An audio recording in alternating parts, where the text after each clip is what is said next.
Let's talk time management.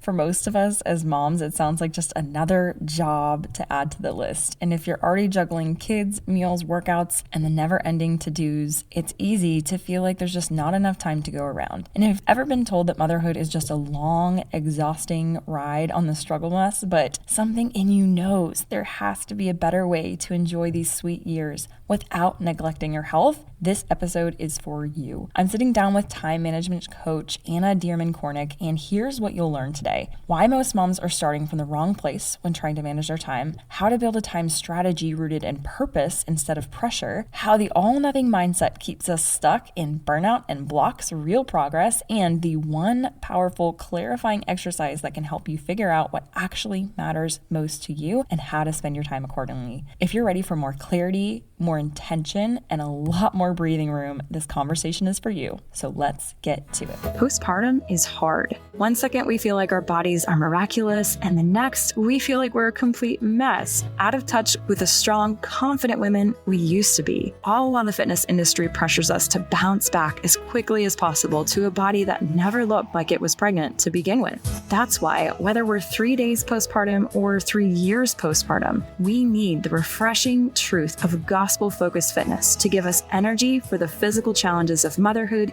peace with our postpartum bodies, and kingdom-centered motivation to train for strength and stamina. So mama, whether you're sipping on cold coffee or folding 5-day-old laundry, I pray by listening every Monday, you become equipped, encouraged, and empowered for a strong motherhood, all for God's glory. This is the Strong After Birth podcast. Thanks for joining us.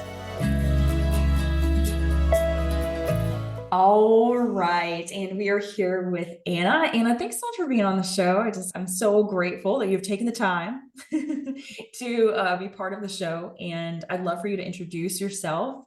Who are you? Who do you help? And how do you help them? Oh, well, Laura, thank you so much for having me. I'm really excited to spend some time with you today. So my name is Anna Dearmon Kornick. I'm a time management coach, and I'm host of It's About Time, a podcast about work, life, and balance. I'm the founder of the It's About Time Academy, and I'm also the author of Time Management Essentials, the tools you need to maximize your attention, energy, and productivity. But in addition to being a time management coach, I'm also a mom of 2 little girls, Camilla and Elizabeth. They're 6 and 4. And my girls, my husband Scott and I all live in Louisiana, right outside of New Orleans. Okay, very cool. Very cool. So tell me, I don't think we talked about this before we hit record, but most of the people who I talk to who are in the life coaching, health coaching, or coaching space in general, coach from their experience where they struggled with. So I'd love to hear just like a little aspect of that. Like, have you always been a rock star at time management, or are you in that bucket as well with us where like I help women with body image and fitness from a place of joy and respect for our bodies because I was not always in that space. So what is that story like for you? How did you get there? Oh my gosh, Laura. Well, first thing I need all of y'all to know is that I was not born a magical time management unicorn who just automatically was good at time management. That's not my story at all. Interestingly enough, straight out of college, I moved to Washington, D.C., where I was a scheduler to a United States congressman. So my first job right out of college, trying to understand how to be a professional in the working world, was literally managing one of the most hectic schedules in the country. Every single minute of his day was planned from the time he woke up until he went to bed at night. And his wife would even have to email me in order to block time on his calendar. Wow. It was wild. Wow. Not to mention the fact that when you are a brand new congressman, and he was a pretty historic it was a pretty historic situation. He was the first Vietnamese congressman in the history of the United States. And so he was very in demand. And I mean, my inbox was a constant avalanche of just requests for his time. And every single day was creating order out of chaos because I would put together this amazing, meticulous schedule, and then one thing would shift and it would all just go up in smoke. And so I learned so much in that role about myself, about time management.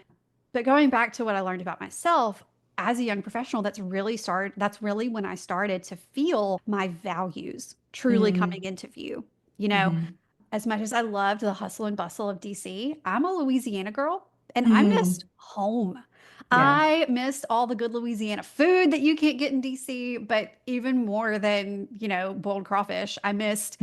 I missed my family. And Yeah. I hated that I couldn't run down the road and have a biscuit with my grandmother.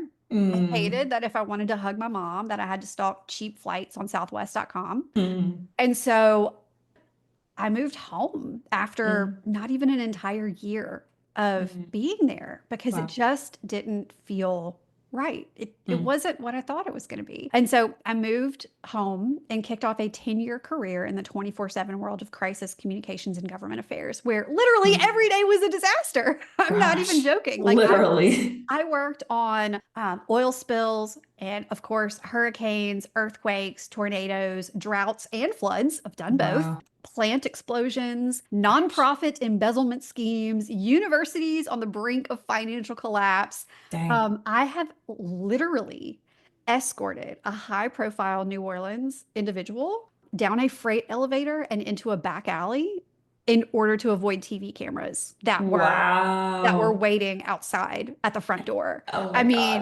gosh. that's like what life was like on a Gosh. regular basis. Man, that just sounds like a recipe for burnout. Like I'm hearing that, and as a fellow Enneagram 3, we just chatted about this. I'm hearing like performance, striving, pressure, image. Like I'm hearing all of that. Just like Yeah. it's so much pressure. And man, okay, so how long were you in there for?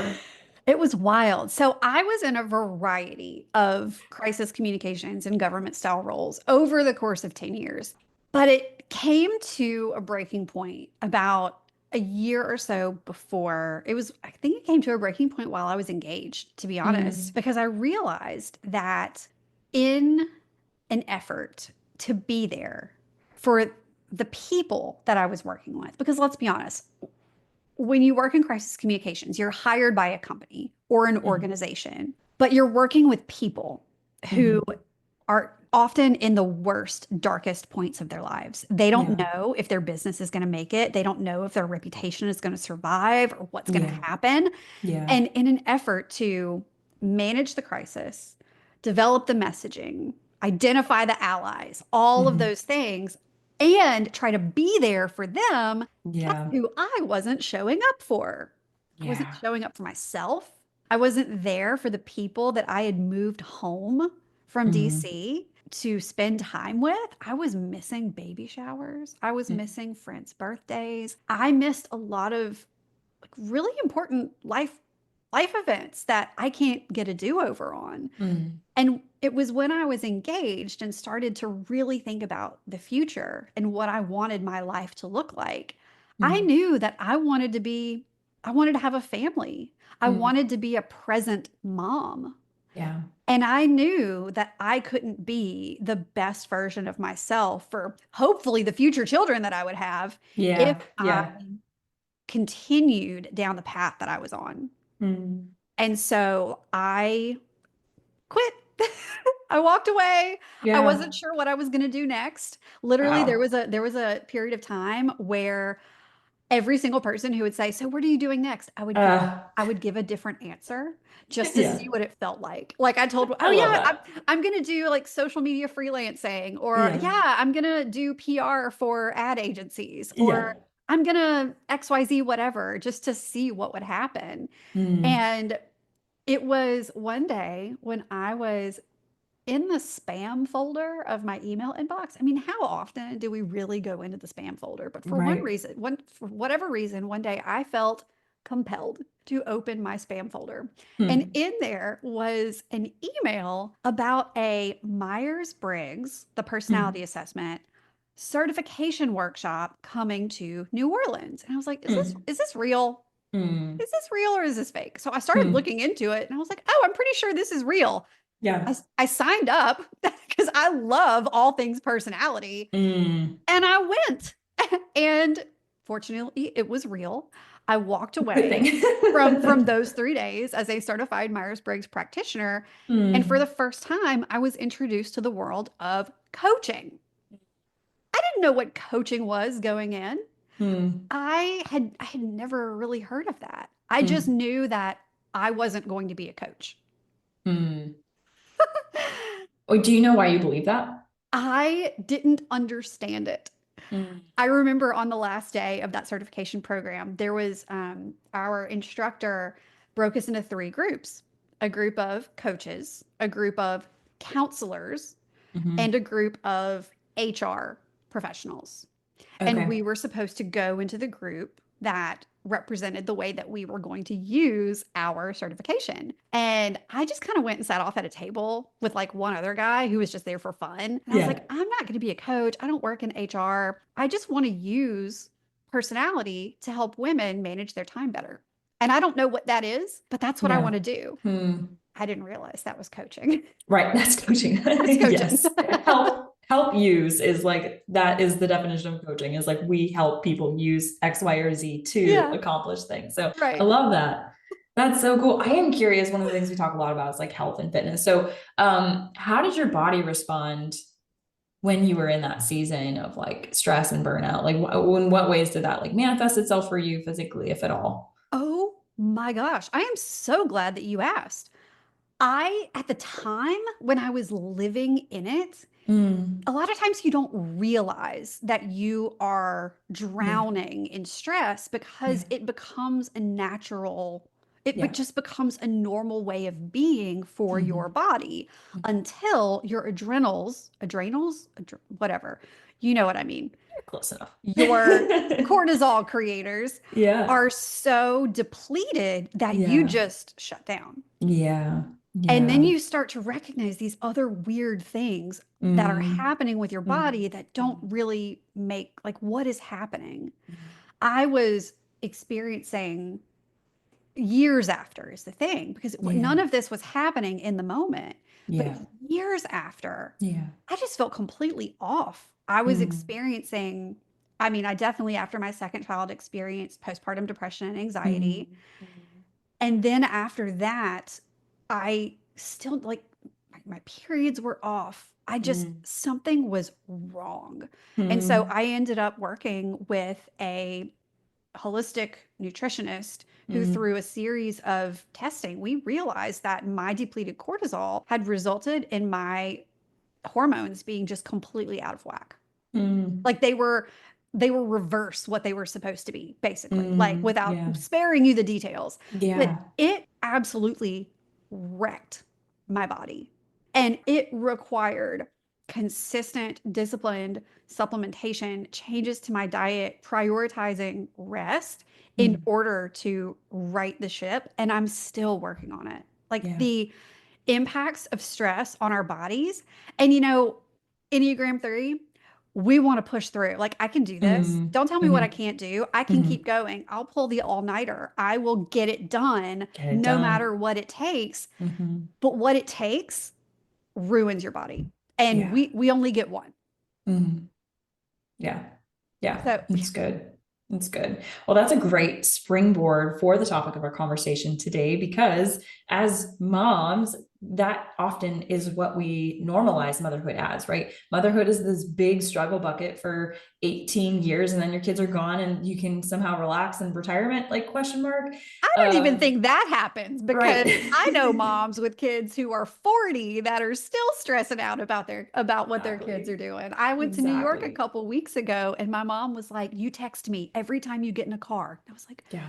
"Okay, mom, I'm a grown up, but okay."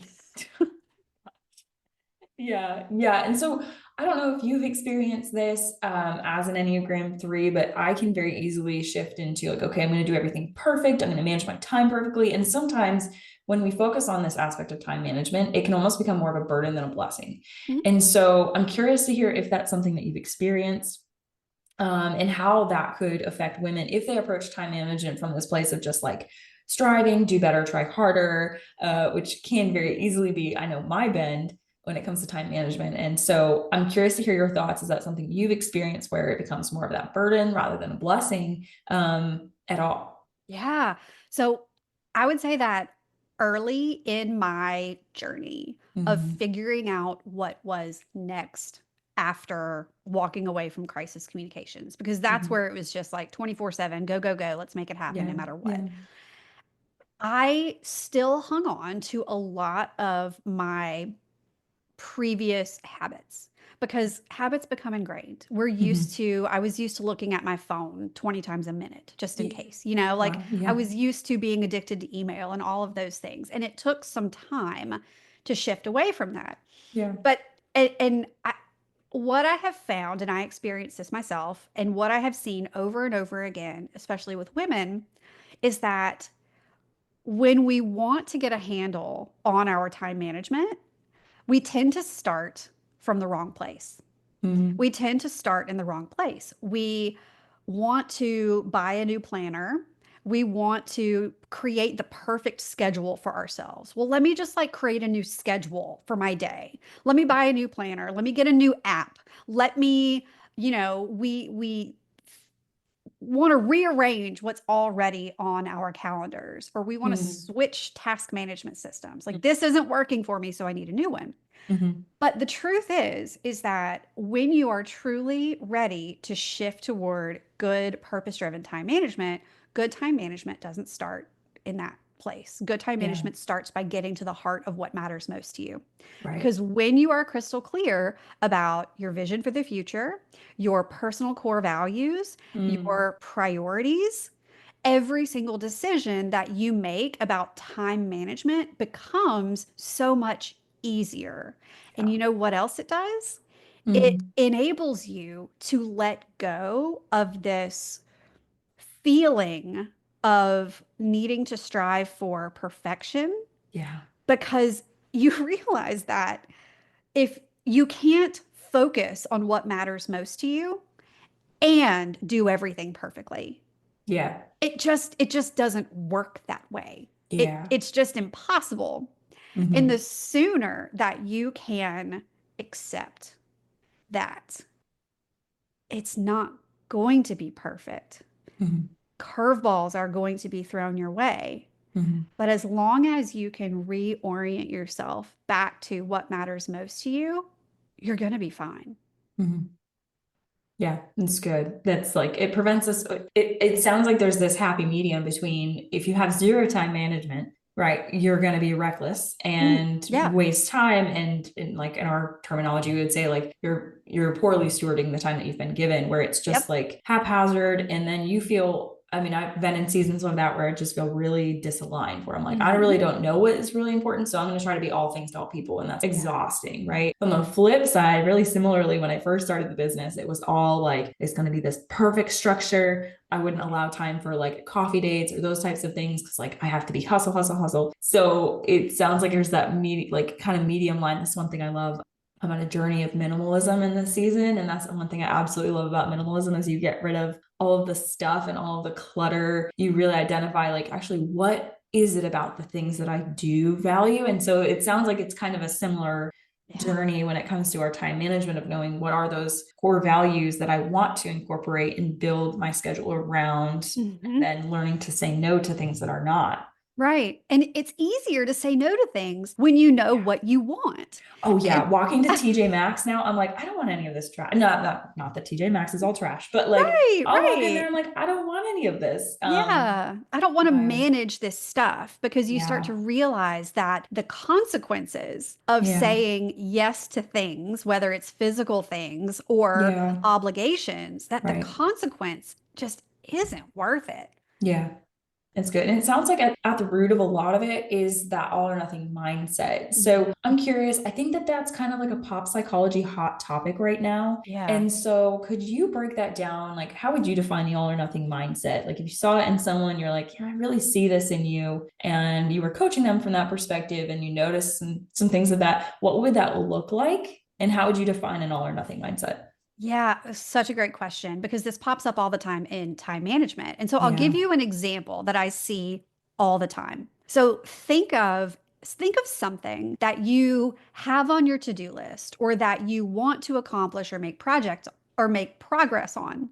Mhm. And if you could just get an uninterrupted 4-hour block, Hmm. you could get it done. Hmm. Okay? And until you get that uninterrupted 4-hour block, you're not going to Hmm. touch it Yeah. because you can't. you need that 4 hour block. But Mm. how often do we actually have an uninterrupted 4 hour block just hanging out on our Right. calendars, ready? To me, that is the time management version of Mm. the all or nothing mindset. It's good. Because we get in our heads that I can't do anything unless I Mm. have a 4 hour block, but that 4 hour block is not coming. Yeah. And so the shift then has to be, well, what does something look like? And Mm-hmm. how can we create a win, especially for my Enneagram threes, but how can we create Mm-hmm. a win or a sense of accomplishment or a sense of completion when Mm-hmm. the overall project isn't complete yet? Right. Right. Right. I do a lot of work with personality. I Mm-hmm. invite all of my clients to take the Myers-Briggs, as you know, because Mm-hmm. I am certified. Mm-hmm. And there are two distinct ways that we approach projects or we approach time. There's one type of person who wants to get to the finish line. They want closure, they want to check the box, and they want to move on. And don't get me Mm-hmm. wrong, we all love checking a box, right? But this type of person just really needs to finish things. And Mm-hmm. then you have another type who just wants to leave things open-ended for Mm. possibilities. I need the time to explore. And both of these types want that 4 hour block, but for different reasons. Mm. Yeah. And so, what I love to do is really get to the root of tell me more about this. Tell me more about what's holding you back from getting started. Yeah. And really go and taking it from there to, okay, how Mm-hmm. can we break this up into smaller pieces so you can get a Yeah. win? And Yeah. what if you only had 15 minutes? Mm-hmm. What could you do in 15 minutes? Because that's a Mm. whole lot more realistic for Right. many of us, Yeah. especially those of us who are moms. Yeah. And you start to realize, especially once you put into practice, okay, let me use this 15 minutes to do something. You Mm-hmm. start to realize just how much you can do Yeah. in that 15 minutes. But really and truly, like the all or nothing, why Mm. don't we do something? Yeah. Like, and it's a huge shift. And it really takes that mindset work Yeah. as you are making changes to the way you spend your time. Something that can be helpful, and this is wanting to be, the achiever in us probably, but I find it really helpful to have a realistic timeline for how long it takes to change. Like when I'm on a discovery call with a client, I'll tell them like, hey, we have a 3 month discount, and we have a 6 month discount because change takes time and we want to Mhm. honor that. And I think in the same way, having a timeline for something like this would be helpful of like getting out of that all or nothing mindset. And before we'll dive into some more specific time management strategies that we can use for us, specifically for us as moms and everything that we're juggling. But before we get into that, I'd love to hear what's a realistic timeline for this. Like if someone is like, okay, I want to work on managing my time better. I feel like I'm that loosey goosey, little reckless with my time, or I feel like I'm in that spot of like, yeah, I'm kind of like really, really hard nosed about my schedule. What would you say is a realistic timeline for someone to kind of turn that around? Everyone's going to have some individuality here for Oh, sure. yeah. Yeah. But if someone's like, okay, I can't just flip the switch on my brain Right. and I can't just flip the switch on my schedule because there's people connected to it. So Right. what would you say is a realistic timeline for that? Yeah. So I tend to say that 6 months, That's good. 6 months is Yeah. typically what it takes Mhm. to make the transition from being Yeah. overwhelmed Mhm. to having a schedule, having a pace, Yeah. having a rhythm that feels sustainable. Because, it's like you said, we have to start with the mindset shifts, believing Yeah. that it's possible to have control of your time Yeah. and becoming equipped with the tools that you need to manage moments of overwhelm and seasons of overwhelm because Yeah. those require two completely different types of tools. And then what's next? Once you have the capacity to start dreaming again and thinking about the future, we've got to Mhm. get that vision. And that can take a short amount of time if you're like, yes, I'm super clear. This is what I want. But that can Mhm. sometimes be one of the longest parts, especially Yeah. if you are someone whose life has been driven by the expectations of others and your obligations to others. Mhm. I spoke with a woman earlier this week who went straight from living with her family to moving to college with a roommate to moving in with her husband. And after her divorce, this is her first time truly being on her own and trying to figure out, okay, wait, who am I when I Yeah. am not relating to someone else? Who am I Yeah. when I am not someone's wife or when I am not someone's roommate? Who am I Yeah. just myself? And Yeah. that can be a really tough phase. So That's worth it. some soul searching So, right I mean, there. it's tough like push-ups, like you Yeah. hate it while you're going through it, but Uh-huh. it's so Uh-huh. worth it in the Yeah. end. And having that vision is really what then enables you to fly. Okay, well, let's Yeah. create a structure Yeah. around the vision that makes Hmm. sense based on the way that you think. All right, we got Yeah. that structure. Let's tweak it. Let's make it better. Let's Yeah. enhance it. Let's make it better. And it does. It, Hmm. there are hacks and tips and tricks Hmm. that you can try looking for some type of quick relief, Hmm. but it's a band-aid Hmm. compared to doing the work of creating the vision and then designing your life Yeah. to make the vision a reality. That makes complete sense. And two, I mean, I think we can see that. Like, this is the culture where people pick up things on Pinterest or Instagram. They're like, oh, I got this quick thing. And like, it can be really helpful. But like you said, it's that band-aid because it doesn't solve the deeper problem, No, it right? Like, doesn't. the deeper problem is that I think from my perspective, I see and hear health, time, and money are three aspects of stewardship that when they are out of alignment with what God has designed them to be, they Yeah. become idols, and they Mm, are idols that don't serve us well, and they make terrible taskmasters. Like, yeah. time now suddenly becomes a burden rather than a blessing. Money becomes a Yeah. burden rather than a blessing. And like, so I think that that's a really helpful perspective shift. If someone is finding themselves in this, there's something deeper that they need to dig into. Mm. So I'm curious, where does the digging start? Like, if someone says, okay, like, I just feel like my schedule is running me ragged. I feel like I don't have time to take care of my health, take care of myself. Maybe I'm overcommitted, overwhelmed. What's that first step for them to start to find some of that, the deeper Yeah. value of like, really, what do they like? What are their core values? What are their core principles? Like, where would you start with someone Yeah. when it comes to managing their time better, particularly for someone who's a mom? Yes, of course, because we have to manage things. We have Right? a We lot. manage so much. So much. The first step is navigating the overwhelm. Mhm. Because if we try to dream and Mm. create that big vision, small vision, medium vision, any vision for the Mhm. future, it is going to be hampered Yeah. by the overwhelm. We're Yeah. not going to give ourselves the space. We're not going to have the capacity. The first Yeah. thing we have to do is navigate the overwhelm. Yeah. And I can't get you out of overwhelm, but I can Yeah. give you the tools to use when you Mhm. are feeling different Yeah. types of overwhelm. And so, really, the first thing that I encourage people to do when they Mm. are feeling like they are in a season of overwhelm is to get a grasp on everything that's on their plate. Yeah. Because a lot of times, what's actually causing the overwhelm is that we have this tornado of thoughts, Mhm. ideas, Yeah. obligations, expectations that's swirling around in our mind, and we can't grasp any of it because it's swirling. And so I encourage people to sit down and make and use what I call the moving project method.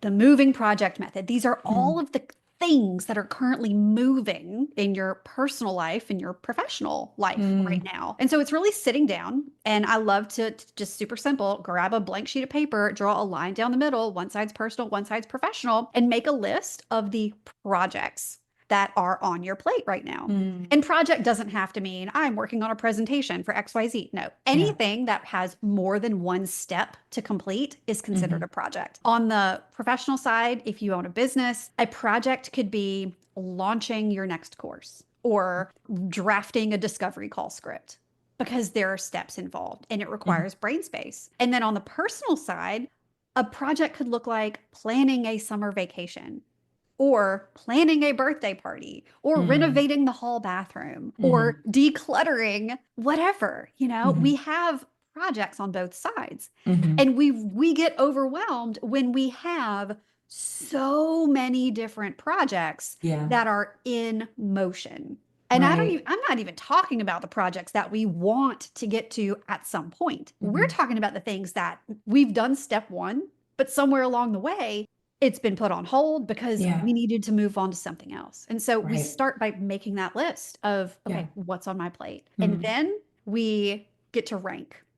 Yeah, that's And good. this is hard, but we Yeah. take both of these lists, the personal and the professional, and we rank them in two different ways.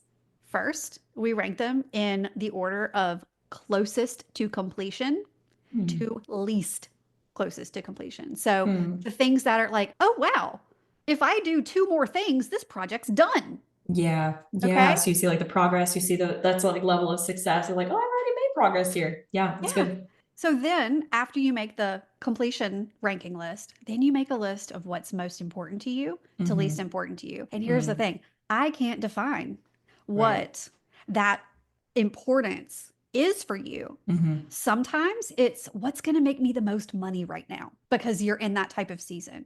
And Mm. sometimes it's like if I had to put them in order, like what order would they go in? And that can be Mm. kind of soul searching too, even Yeah. before we get into values. Like that's when we start Right. to see a glimpse of that.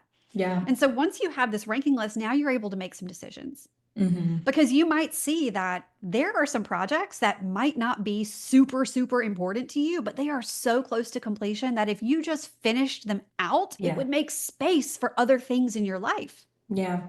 And so we take a look at, okay, what can we remove Hmm. completely? What of Hmm. these projects do I just not even need to focus on right now? Yeah. And then is there anything that can be delegated, you know? Hmm. So Hmm. whatever form or fashion of removing, what can Yeah. I remove from the list completely?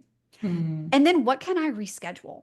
What are the projects that are currently in motion in my life that can go to the back burner Yeah. in order to refocus on the things that are either most important or closest to knocking out.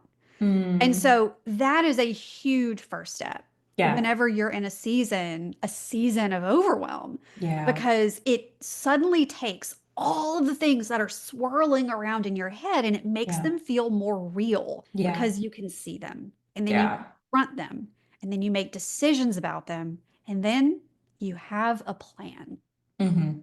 I define fear as a false expectation appearing real. And like fear can be that, oh gosh, I'm not going to get any of these things done. And it appears so real in our brain. And that in and of itself can drive cortisol and can drive like us feeling like speaking to like our listeners, like there's no way I can get a workout in today. Like there's no way I can get a workout in for the next month. I'm fully booked. And so it's helpful to collect those and write it down.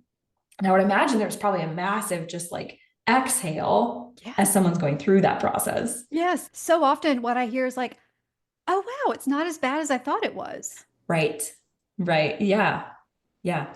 That makes complete sense. That's a great, awesome exercise. Thank you for sharing it. Like super practical because I think that that is that, like you said, it gets them out of that overwhelm. Yeah. So when someone is out of that overwhelm, what's the next step then? Like where are they going from there where they're like, okay, I see some things I can delegate. I see some things I can just knock out real quick. I see some things I just need to say no to in this Yeah. season. Where would they go from there? Yeah. So I love then making sure that people have the right systems in place in order Hmm. to support what's coming next. Yeah. And what systems you need to work on kind of just depends on what you currently have set up. Very rarely do I start working with someone or do I meet someone who has no Mm. calendar, no to-do list, no, email, their email inbox is whatever. Like Hmm. most people come in with some type of system and then it's thinking to yourself, okay, in order to make progress on the things that are happening in my life right now, Yeah. where am I feeling friction or resistance?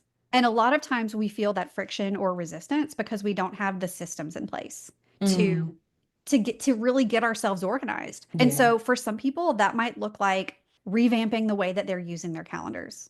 It might look like revamping their email management. I mean, which sounds so boring, but it can make Hmm. a huge difference if Yeah. that's what's been causing you friction. But it's really Yeah. thinking like, okay, what's the squeaky wheel that is screaming the Mm. loudest right now? And Hmm. let's make sure that we have systems, Yeah. not perfect systems, Yeah. but let's make sure we have things at least at a B minus so we Hmm. can continue moving Yeah. forward. Okay. Right. And so it might be a little bit of systems work. Hmm. We're definitely heading to personality next because Mm. in addition to your vision and your values, your personality is a compass for Mm. how you navigate life and how you think Mhm. about things. And Yeah. so, one of the biggest frustrations that women especially experience when it comes to time management is that we will read a time management book or we will try a time management hack or a method and it will completely fall apart and not work for us. And so, Mm. what do we think? We think it's an us problem. We Mm. think that there's something wrong with us, that we can't do it right. When in reality, chances Mhm. are, if you tried something and it didn't work, it Yeah. wasn't created for you. Like what would work for, if people are familiar with the Enneagram, like what would work for an Enneagram 1 or 3 would be totally off for, say, like a 5 or a 9, right? Like they're just needing something totally different. They would be like, don't put Totally me in a different. box. Yeah. And other Yeah. people, I'm like, give me the box, please. Yeah. I mean, it is. Yeah. It's totally different. And it's sometimes one of the first times that people see themselves Yeah. as truly unique Yeah. because so often we just think that everyone thinks the way that we do. Well, of course, everyone needs statistics to make decisions. Right? Obviously. No. And the truth is no, that's actually not the case at all. Right. Just because you need statistics and Mhm. numbers and proof to make decisions does not mean that that is what everyone needs. Right. I actually had a client just in the last week. We were talking about how the way that she thinks is very methodical. Mhm. She is so comfortable with here's step one. Okay, here's step two. Okay, here's step three. What she is not naturally comfortable with is creating what those steps are.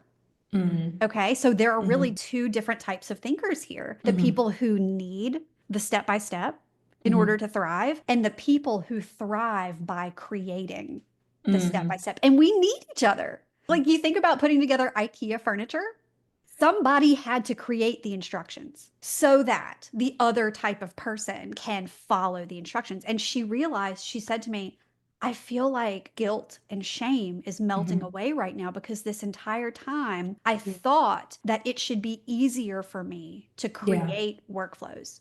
She was like, what's wrong with me? Why is it so hard for me to create a step by step workflow? Mm. And it's because she has that natural preference, that natural, just Mm. God given preference for Yeah. the step by step. Yeah. And she saw that for the first time. Mm. And it was a sigh of relief. Yeah. And so it then became, okay, now how do we lean into this natural way that Yeah. you are Yeah. as we continue to help to design the life that you want? That's good. Because it really is like when you're trying to put a square peg in a round hole, you can jam it in there as many times as you want. But Not it's going to not work. going to fit. Not gonna work. Not gonna work. Yeah. Yeah. No, And that's helpful. most time management books are written by Yeah. men. Some insane stat, like Mm. 93% of time management books are written by Yeah. men who just have Yeah. very different life experience than Hmm. what we have as women and mothers. That's just the way it is. Yeah. And there's like an aspect too, I think, of like hyper productivity that can come in that population that I Mhm. think is actually really unhealthy for women. Oh, yeah. Particularly women like you and I who are already driven very Yeah. hard, just Yeah. our own internal drive. And so, yeah, do you have any book recommendations for time management? Obviously, you have your podcast, and we're going to put all of that in the show notes, and we'll end with that. But has there been a book written by women that you enjoyed about time management, or you feel like kind of takes that more moderative approach? Yeah, absolutely. I'd say that the book that changed everything for me and set me down the path that I'm on Mm. now was 168 Hours. You Have More Time Than You Think by Laura Vanderkam. She is Mm. wonderful. She's a mom of four now, I believe. And this book, 168 Hours, shifted my perspective of time management from what am I Mm. doing today to Yeah. what am I doing this week. She also had a follow-up book to that called I Know How She Does It. Because how does she do it? Right? Yeah. Right. I know Right. how she does it. Mm. And it contains a lot of the same information that is in 168 Hours, but it is written specifically with the angle of how are quote unquote successful Mhm. women approaching their time. I had an opportunity to lead a fellowship at San Diego State University a few years Mm. ago. And this fellowship was made up of six women who were public relations majors, okay, in their Okay. senior year. And we all read I Know How She Does It, Mm. almost in like a book club, book study Okay. style format. Sweet. And all of them, by the end of reading this book, said, I always expected that I would have to live for my career first and then have a family second if there was time. Yeah. But this book showed me that it's possible to have the life that I want to have. Mm-hmm. I It's mean, good. that's gold. I love that. Sometimes all Right. it takes is seeing proof of what's possible. Absolutely.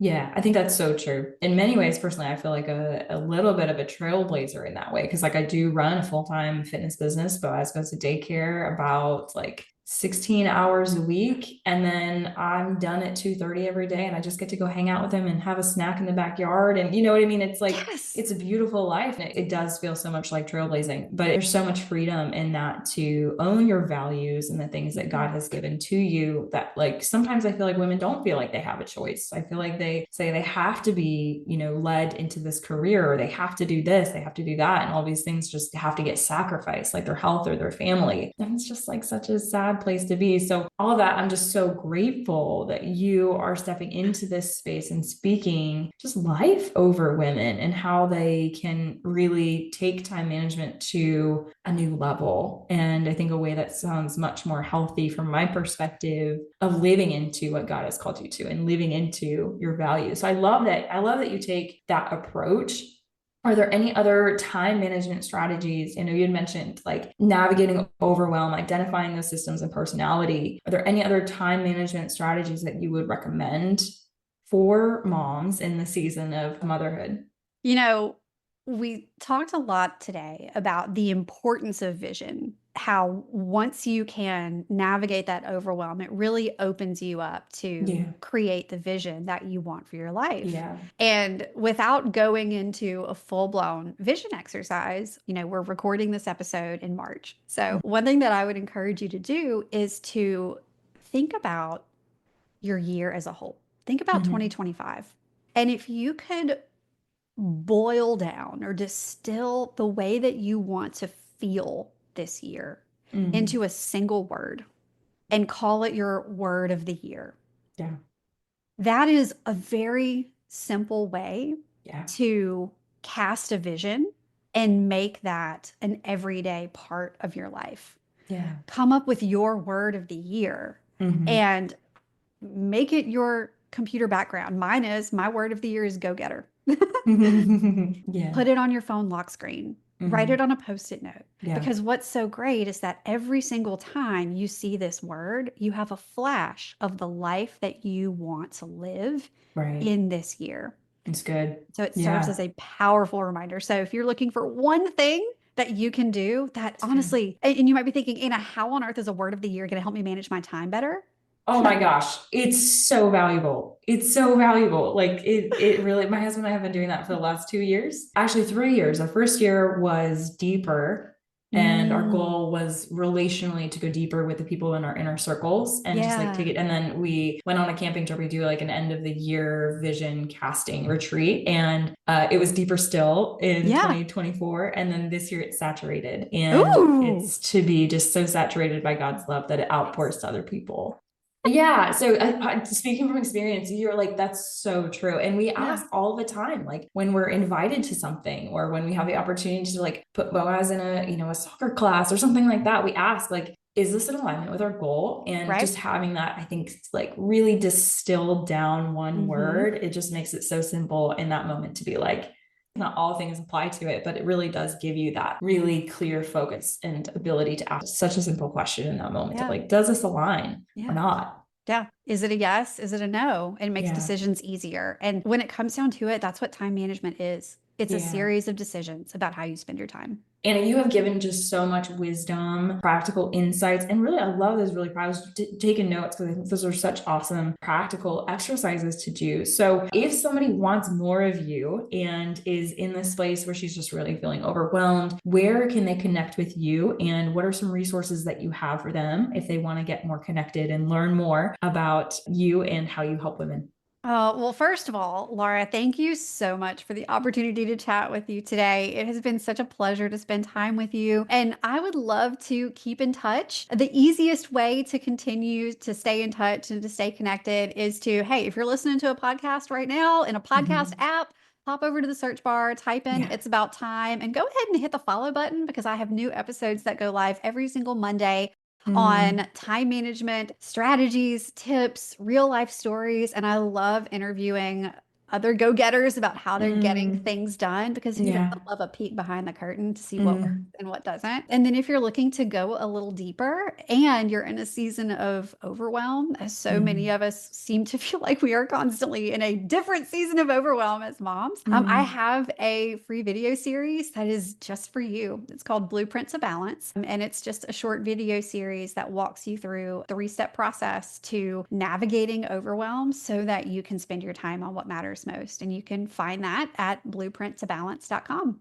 Great. Well, thank you so much for your time. And I really appreciate you. Guys, go give her a follow. Also, you're on Instagram as well, right? Yes. Go give her a follow there. Check her out on the podcast. It's About Time. And thank you guys so much. Until next time, stay strong. All the love, Coach Laura. I want to leave you with one of the most helpful tools that you can have when you start to focus on building hip strength, and that is a timeline. I remember using the pregnancy tracking app and seeing the timeline of baby's development and baby's milestones and thought it was just so cool, but really helpful to have perspective of how long it takes to grow. And in the same way, as we work at building strength, it's not an on or off switch. It takes time to build muscle. And so I just want to give you this timeline that on average, when clients start working on hip strengthening exercises, it can take anywhere from 3 to 6 weeks before they start feeling pain-free. Now, typically after the first 2 to 3 exercise sessions, they tend to feel a little bit better by doing some of those glute side steps or the glute bridges or even the single leg balance hold. But it can take time to get to a place where we feel that strength and notice it outside of our workouts. So I want to leave you with that timeline so that you can allow yourself some grace and to know this is going to take a little time, but that time is so worth it. And if you want to get ahead of rebuilding your core postpartum and start working on your core strength now for what you'll need in those weeks following delivery, then be sure to check the show notes for my 3-day core restore. That is a free guide loaded with powerful exercises specifically designed for postpartum and pregnant women who are looking to have a better relationship with their core strength and have a strong and stable hips as they go throughout pregnancy and postpartum. Until next time, friends, stay strong. All the love, Coach Laura.